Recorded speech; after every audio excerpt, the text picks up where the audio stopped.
حضرات پیارے نبی صلی اللہ علیہ وسلم نے کتب احادیث میں عیادت پر ابھارتے ہوئے بہت سارے فضائل بھی بیان کیے ہیں۔ ہم بیمار انسان کی بیمار پرسی کے لیے جاتے ہیں، عیادت کے لیے جاتے ہیں، معلوم ہے کتنی فضیلتیں ملتی ہیں۔ اللہ اکبر، پیارے نبی ایک حدیث میں فرماتے ہیں کہ جو شخص صبح اپنے کسی بیمار بھائی کی عیادت کے لیے جاتا ہے، شام تک اس شخص پہ 70,000 فرشتے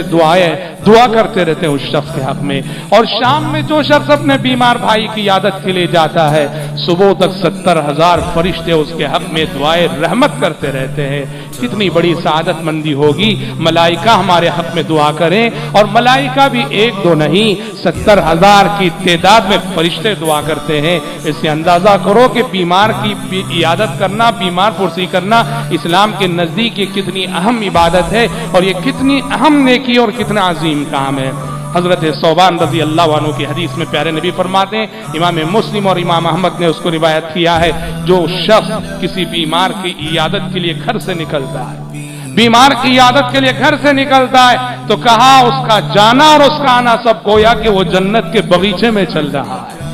وہ جو جا رہا ہے ہسپتال تک، وہ جو جا رہا ہے گھر تک، کہا کہ جہاں تک وہ جائے اور پھر واپس لوٹ کر آئے وہ جنت کے باغیچے میں چل رہا ہے۔ اور مسند احمد کی ایک حدیث میں آپ صلی اللہ علیہ وسلم فرماتے ہیں، جو شخص اپنے بیمار بھائی کی عیادت کے لیے نکلے فَكَأَنَّهُ خَاضَ فِي الرَّحْمَةِ فَكَأَنَّهُ خَاضَ فِي الرَّحْمَةِ، وہ گویا اللہ کی رحمت میں غوطہ زن ہوتا ہے، اور جب وہ بیمار بھائی کے پاس پہنچتا ہے، اس کے سرانے بیٹھتا ہے، غمرتہ الرحمہ، رحمت الہی اس بیمار پرسی کرنے والے مسلمان کو ڈھانپ لیتی ہے۔ غور کرو، جو باتیں مجالس علم کے سلسلے میں آئیں، آپ نے فرمایا کہ قرآن جہاں پڑھا جاتا ہو، پڑھایا جاتا ہو، وہاں رحمت الہی ڈھانپ لیتی ہے، اور وہی فضیلت پیارے نبی بیمار پرسی کرنے والے اور عیادت کرنے والے کے لیے سنا رہے کہ عیادت کرنے والا کسی بیمار کے پاس جا کے بیٹھتا ہے، اس کا حال دریافت کرتا ہے، اس سے تسلی کی دو باتیں کرتا ہے، تو غمرتہ الرحمہ، رحمت الہی اس انسان کو ڈھانپ لیتی ہے۔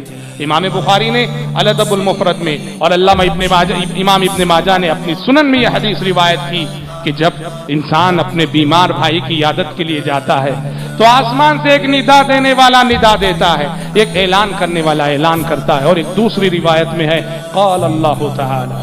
کہ یہ ندا اللہ کی ہوتی ہے، یہ فرمان اللہ کا ہوتا ہے، یہ اللہ کہتا ہے، یہ اللہ فرماتا ہے۔ کیا کہتا ہے؟ عیادت کے لیے جو شخص جا رہا ہے اس سے اللہ کہتا ہے طبت وطاب ممشاک وتبوأت منزلۃ فی الجنہ، کہا کہ تم بڑے اچھے انسان ہو، تم بڑے اچھے انسان ہو، وطاب ممشاک، تمہارا یہ چلنا بہت مبارک ہو، وتبوأت منزلۃ فی الجنہ، اور یہ قدم اٹھا کر اپنے بیمار بھائی کے پاس جا کر تم نے جنت میں اپنا گھر بنا لیا، جنت میں تم نے اپنی جگہ مضبوط کر لی۔ حضرات دیکھو کتنی بڑی فضیلتیں ہیں جو پیارے نبی صلی اللہ علیہ وسلم نے مریضوں اور بیماروں کی عیادت کے سلسلے میں بیان فرمائی ہیں۔ پیارے نبی صلی اللہ علیہ وسلم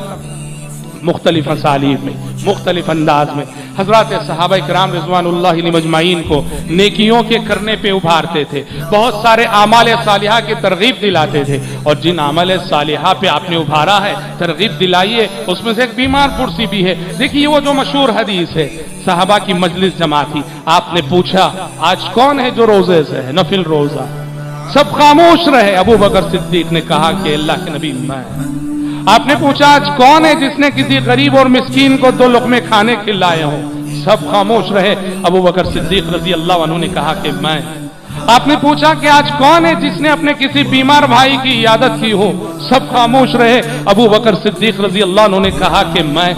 آپ نے کہا کہ آج کون ہے جو کسی جنازے کے ساتھ گیا ہو؟ ابو بکر صدیق رضی اللہ عنہ نے کہا کہ میں۔ پیارے نبی نے کہا کہ جس شخص کی عملی زندگی میں یہ 4 نیکیاں جمع ہو جائیں، اس شخص کو جنت میں جانے سے کوئی چیز روک نہیں سکتی۔ ایک اسلوب ہے آپ صلی اللہ علیہ وسلم کا، سوال کر کے، دوسروں کے سامنے سوال کر کے دوسروں کو ابھارنا ان نیکیوں پر اور ان اعمال صالحہ پر۔ اور حضرات ہمارا رشتہ دار ہے، ہمارا پڑوسی ہے، ہم سے ملنے جلنے والا ہے، ہمارا دوست ہے، ہمارا شناسہ ہے، ہمارے محلے والا ہے، ہماری گلی والا ہے، بیمار ہوا اور ہم نے عیادت نہیں کی، بیمار ہوا ہم نے عیادت نہیں کی، آپ جانتے ہو اس بیمار انسان پہ کیا گزرے گی؟